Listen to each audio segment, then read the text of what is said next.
Hello, all my lovely followers and subscribers. Welcome to any newcomers. It is Maggie, the Irish Gypsy, here to bring you your February 2024 general reading. We are looking at the first half of February, from the 1st through the 15th, roughly. Time always being a little bit fluid, of course. This reading is for the air sign of Aquarius. That's Aquarius Sun, Moon, Rising, Venus, or those of you who are cross-watching for Aquarians, this is also relevant. It may resonate a little differently for everyone as it's a general reading, so take what resonates and is helpful for you and leave the rest behind. If something does resonate with you and you'd like to take a deeper look, or you simply like the reading style, if you're interested in a personal reading with me for yourself or as a gift for someone else, please feel free to email me, Maggie, @McGuire @gmail.com. You can see that info by clicking the description link or the title of this video. I would love to hear from you, and I can usually respond the same day or within the first 24 hours with more information. I do offer quite a wide variety of readings in all areas of life, different types, lengths, styles, costs, spreads. There's something in there for everyone. The 6 and 12-month overviews are still going hot and heavy right now. I mean, you can order them any time of the year because they look at what's coming in your life in a variety of different areas for 6 or 12 months from the time of the reading. But I always get a lot of orders for them at the end of one year, beginning of a new year, because of that new annual cycle. So still thinking about that. But again, email me if you're interested. I would love to hear from you. All right, let's move right into your reading, Aquarius, and see what's coming for you in the first half of February. I am using a couple of new decks. The Tarot Deluxe by my favorite tarot artist, Cyril Marchetti. And I'm using a version of the Rider-Waite deck, sorry, gold foil. So, all right, let's move right into this, Aquarius.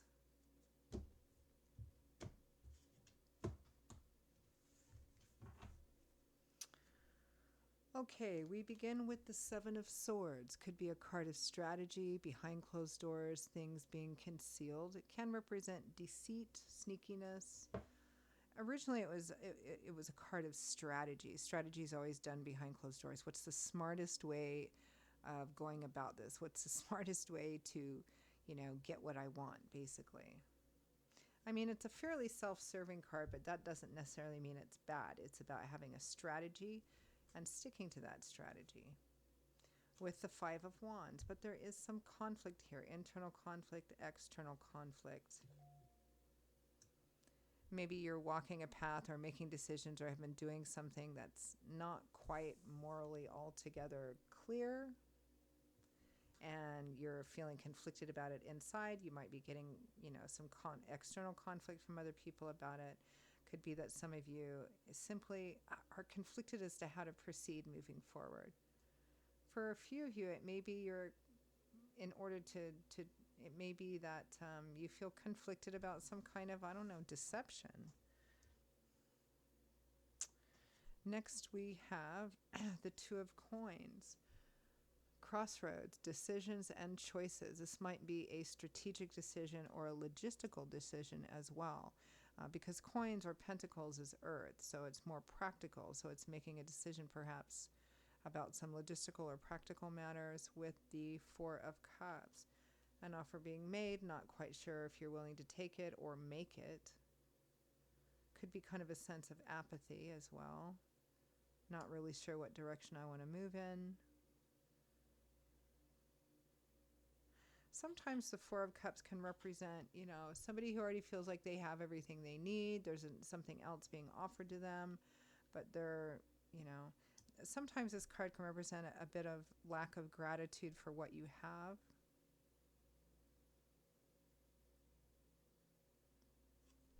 Next, we have the Magician, the manifester, the entrepreneur of the tarot, the self-made man, somebody who knows how to make, or woman, somebody who knows how to make their ideas and dreams manifest into physical reality, not just by visualization and positive thinking, but by pulling together all their experience, knowledge, wisdom, in order to move forward, pairing that with the hard work, the physical work to actually make something manifest into reality.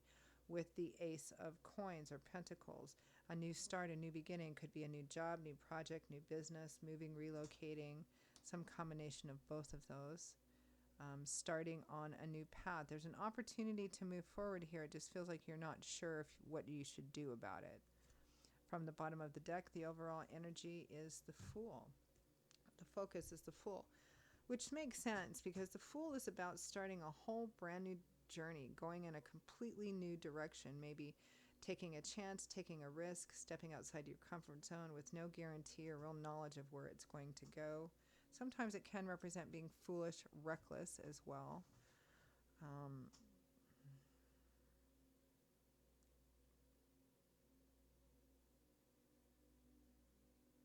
Feels like you feel very conflicted about which way to go.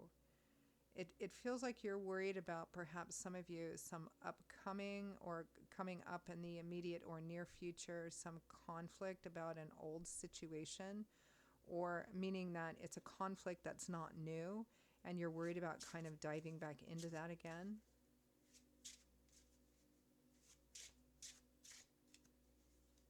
Let's clarify the overall energy of the Fool.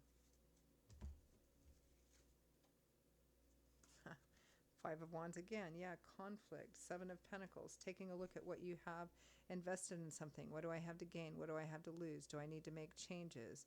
Should I start over again? What should I do? I'm feeling, again, very conflicted as to what to do. And I also think that there's a situation that you feel you're worried about an old conflict repeating itself. Let's take a look at the Seven of Swords, that card of strategy.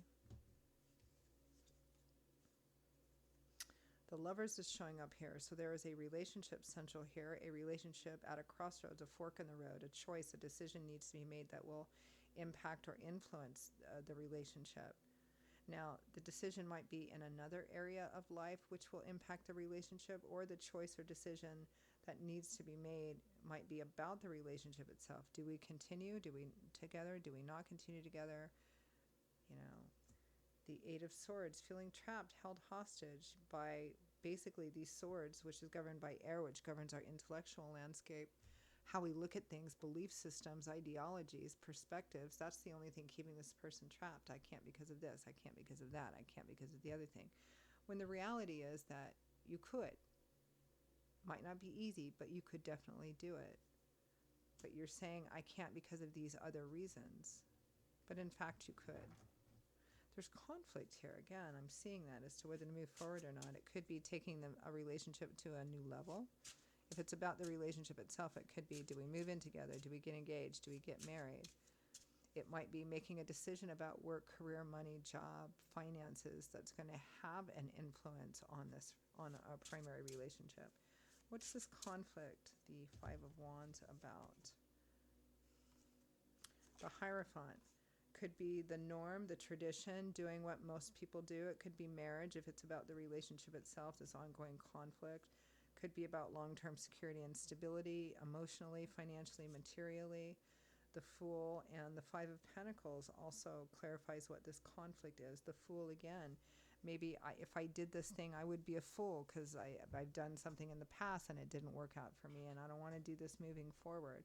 I don't want to be shut out in the cold or financially or materially, in difficulty or challenges, especially if it's like somebody, for example, who is in a long-term relationship and maybe it's time, the person is saying, it's time for us to get married. We should look at getting married. Let's talk about getting married. And the person said, oh, I was married before. It was horrible. It ended badly.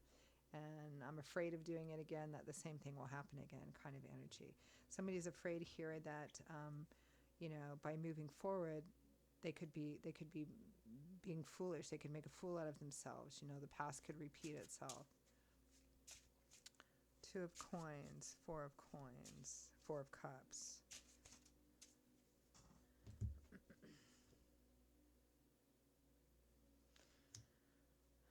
Four of Wands, one of the happy home cards, a traditional marriage card as well, with the Nine of Swords. Stress, anxiety, worry, fear of an unknown future, fear of what might happen. This could happen, that could happen. These horrible things could happen.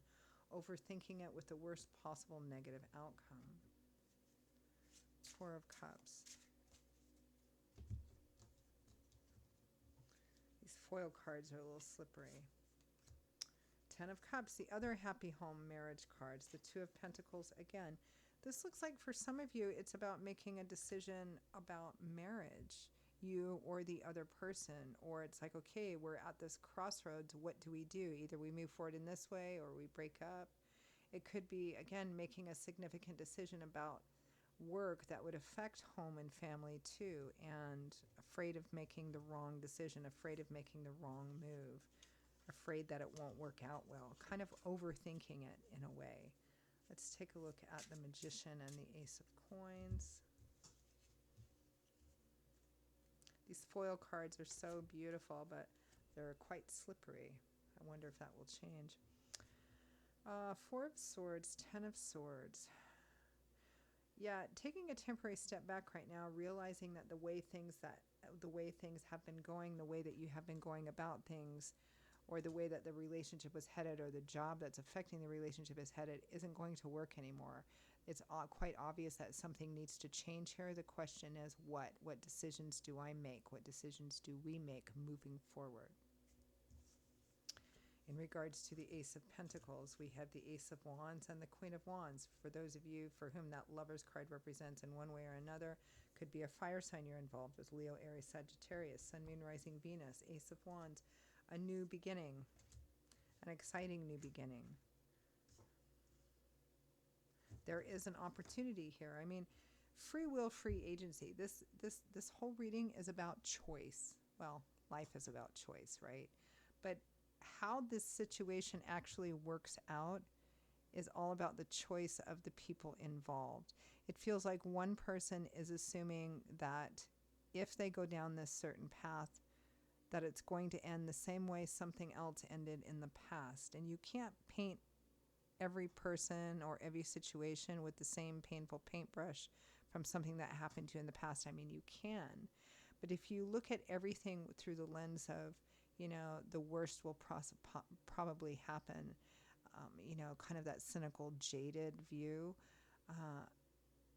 it actually keeps you stuck. It actually induces a state of apathy, so you don't want to do anything, right? Because you don't want to take the chance, right?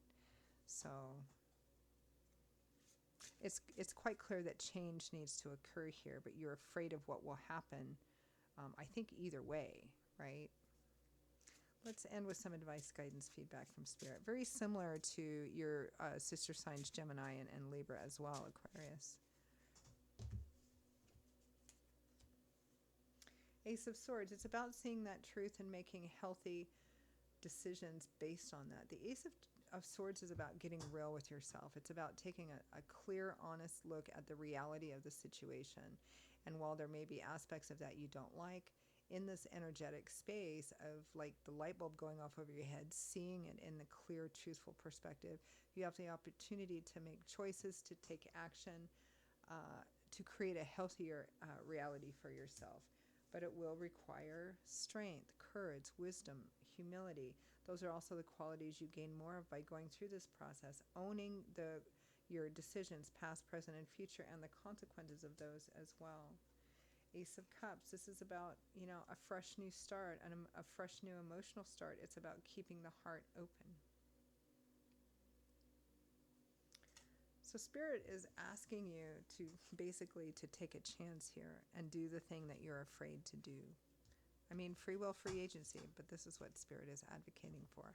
So I'm going to leave it there. Aquarius, those are your messages for the first half of February. I hope that you found them useful, helpful, relevant, that they resonated with you, or at least gave you some food for thought. Again, if this is something that did resonate with you and you would like to perhaps take a deeper look at it, peel the layers back a little bit, or you simply like the reading style, if you're interested in a personal reading with me for yourself or as a gift for someone else, please feel free to email me directly at maggie1maguire@gmail.com. I would be delighted to hear from you and to work with you. I will see you all in a couple of weeks for the February mid-month readings. Until then, stay well, stay safe. I hope to see you back here again quite soon. Take care. Bye-bye.